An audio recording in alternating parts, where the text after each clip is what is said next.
You know, we've shared hundreds of stories here at Cake News. It's really been a big year for Cake's Missing in Kansas series. And this morning, I highlight how the community has helped families across the state. And we also take a look at what's next.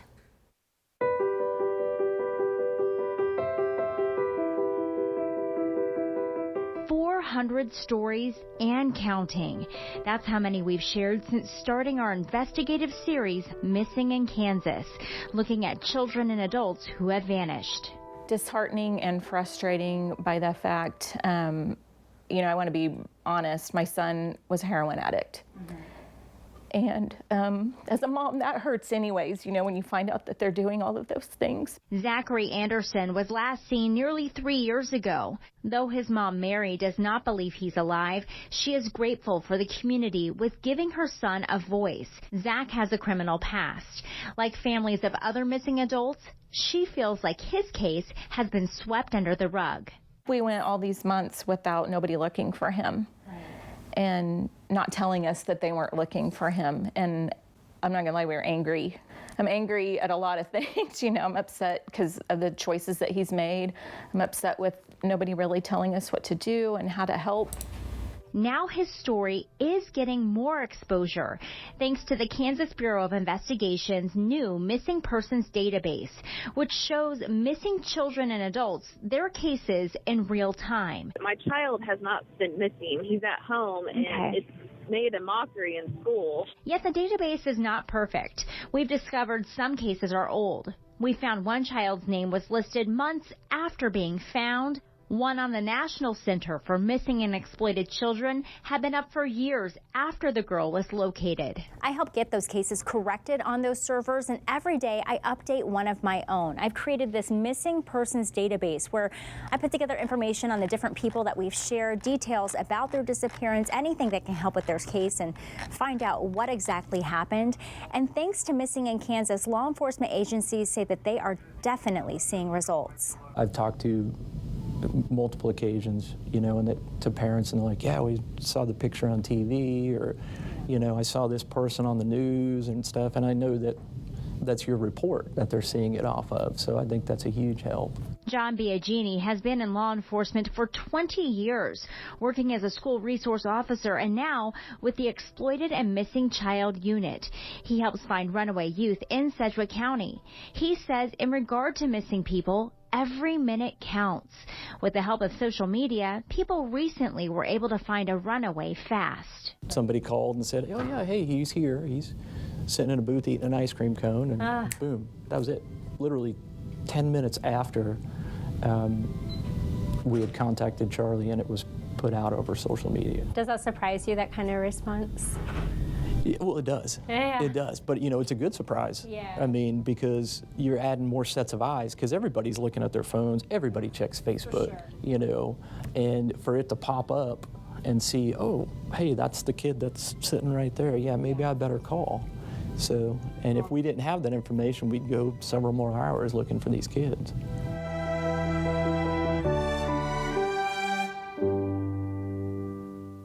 And that time, those hours, it can make a huge difference. Now, overall, about 1/4 of our cases that we've shared here at Missing in Kansas, they've been closed, with most of those people being found safe. So that's the good news. We are continuing to develop more features on our website to help families of those missing people. You can see those unsolved cases and also those developments that we're going to share on cake.com/missing. But in addition to making the online experience a bit better, we are working on partnerships with nonprofits and other law enforcement agencies. We do have some big plans in the works. I cannot wait to share them with you. Even this month, with it being Human Trafficking Awareness Month, we just want to go and do good things in our community, and we thank you all for sharing so much with this series. Above all, though, my personal goal is to help those families in need. We simply want to look at those cases and bring those people home safe. We keep hoping for that tip that will get us to where we can find Adam's remains and we can get justice. The Butler County Sheriff vowing to close a cold case of a boy missing for more than 20 years. That story has gained attention from across the country. Adam Herman was 11 years old when he was last seen back in 1999, but investigators never learned of his disappearance until almost 10 years later. I've traveled across the country speaking to Adam's family and the sheriff, who believe the boy died at the hands of his adoptive parents. It's totally got me jaded. I feel like the system failed my whole family. Used to be a really trusting individual, and now I'm very sketchy. To this day, Tiffany Broadfoot is still baffled by how the story unfolded.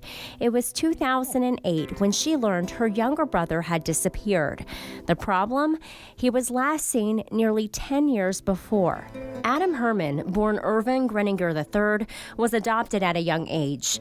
According to police reports, he and his siblings were taken from an abusive home, only to face more alleged abuse. Something's not right here. But it was kind of a hidden secret, I guess, of that family. And it went on for years until I believe he finally died or was starved to death or was killed. Sheriff Kelly Herzit says the case is challenging, including a lack of answers from Doug and Valerie Herman. They were never charged for abuse or in Adam's disappearance, but they were found guilty of felony theft. They collected at least $15,000 in state assistance checks that were meant for Adam, money they collected after he vanished. The parents moved away from Derby to a mobile home park in Towanda. They supposedly removed Adam from public school, and the state confirms Valerie registered to do homeschooling. By the next spring, the Hermans claim 11-year-old Adam ran away from home. They said he ran often and never reported it to police and feared that they'd lose their kids. At the same time, they told their children Adam was taken by the state. It really blows my mind how does that even happen? How does somebody go missing for that many years? Unless the person is just a really, really good liar. I just keep hanging on to the hope that he is alive and well out there. Years ago, we spoke to the Herman's daughter, Crystal, who told us she was trying to organize a family reunion. She contacted SRS, and they told her Adam was still with her parents. She knew that was not true, and that prompted the missing persons case. An investigation started not long after, with detectives coming out here to this property to search inside of that home, looking at computers, pictures, anything they could to find little Adam. As they searched that property in Kansas, nearly 600 miles away over here in Indiana, is where Adam's biological dad lives, and he gets a phone call. He hears from police, and then he realizes the heart-wrenching news that his son is missing, or maybe worse. It's the not knowing that kills you. I mean, I have my beliefs of what happened. Irvin Greninger wants to one day find out what happened to his kid. He fought for custody since Adam was a toddler, but once he was in foster care, there was no hope. He wants his boy to be with family in Indiana, where Irvin says he should have been from the start. If all we find is a sack of bones, I want to bring him here and bury him here. It's murder, waking up every morning, seeing his picture beside my bed. The last picture I ever had of him. So I'd love to know what happened. And here's a look at Adam around age 11. He has several scars on his stomach and a half-inch birthmark on his lower back. Advocates with the National Center for Missing and Exploited Children, they created this composite of what he may look like now at 32 years old. That's the picture on the right. Now, Adam's adopted dad, Doug, he passed away a few years ago. Now, I've reached out to the family, Valerie Herman, and other members of the family, as well as the family's attorney and the Butler County District Attorney. They have not responded back for comment, but you can see a more detailed look at Adam's case file at our story on cake.com/missing. Cake News at 10 starts right now. That woman was murdered in the late 1980s in north central Kansas. Good evening, I'm Deb Ferris. And I'm Craig DeGrelli. Not only are investigators trying to find her killer, but years later, they still do not know the victim's identity. Cake's Annette Lawless has the story. You could smell a dead animal in the area. You know, when a cow or something dies. Of course, never thought anything about it, just dead critter. Jeff Colley was preparing for another hunting trip just north of I-70 in Dickinson County back in October of 1987 when he stumbled upon a murder scene. Just happened to be at the right spot at the wrong time, apparently, and seen the body laying there, which at the time it was just bones and clothing is what it was. 32 years later, standing yards away from that same spot, he's still struggling to understand. It was strange finding it. I mean, it's just something you don't expect. Right. You know, it's out in here, little town Kansas, something really out of the ordinary. It wasn't only out of the ordinary, but a true mystery. A woman shot and killed. But who was she? After pressing for a closer look at what happened, the Dickinson County Sheriff's Office released these images of the scene to me.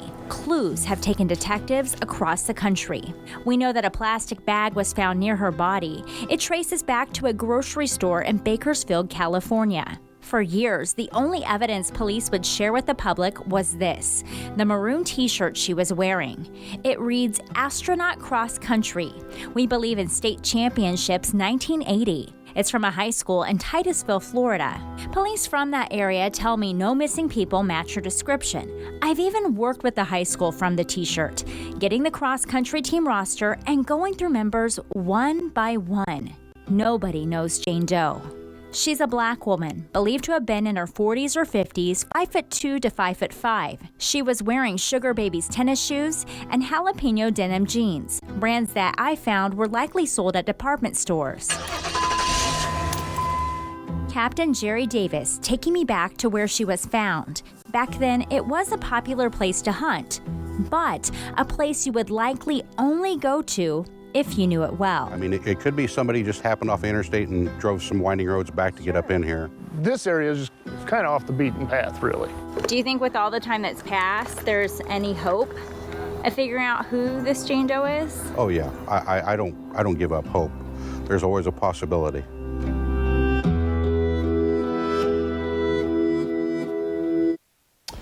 We should note the body is buried at the Abilene Cemetery. The county attorney is raising money to get a headstone for her and another unidentified murder victim in Dickinson County. We have more details at cake.com. After the FBI shut down one of the biggest websites for sex trafficking, investigators face a new problem, and it's causing concerns for missing children in Kansas. Cake's Annette Lawless speaks to experts with a warning to parents. It's extremely dangerous. You never know who you're going to meet on the other end. It could be an online predator. And it's that risk that has law enforcement officers concerned for people young and old falling into sex trafficking. In July, a nationwide recovery leading the FBI and police departments to find 103 child victims and to arrest 67 sex traffickers. It's important that we intervene and that we provide really good education, awareness, and resources to them. The sex trafficking business has changed dramatically over the years, with fewer cases being seen on the streets and more of the activity occurring online. The government made big progress in 2018, shutting down one of the leading forums for prostitution ads, Backpage.com. Backpage needed to be shut down. What they were doing was exploiting not just juveniles, they were exploiting people. The website featured classified ads and earned hundreds of millions of dollars from facilitating prostitution and sex trafficking. When it closed, Detective Brent Heumann said it created a new problem. Everyone's scattered. So instead of having one centralized location, now I've got multiple different sites that I have to look at. Even more so, the websites shifted from being made in the U.S. to created overseas, which can be difficult if police want to get information for cases here at home. One of the major recruiting grounds that folks forget about are the electronics. Dr. Karen Countryman Roseworm is with WSU's Center for Combating Human Trafficking, and she says prevention is so important. In fact, a new trend that's been popping up with sex trafficking is the trafficker actually getting in direct contact with youth. It starts with something as seemingly innocent as this. You know, you have a little chat online, someone saying, hey, you're kind of cute, or this is an easy way to make money. That's where it all gets started. Trafficking isn't something that just happens to the person who is poor or who is homeless or who, right, that there are people, and I don't want folks to act in mass hysteria, but there are perpetrators that are searching for young children. Police suggest a few things to keep your child safe online. Know the websites they use. Have passwords to their accounts. Be friends with them and learn platforms they use. Also create some rules like who should their friends be online. If you need help or have a tip, call 888-373-7888 to reach the National Human Trafficking Hotline.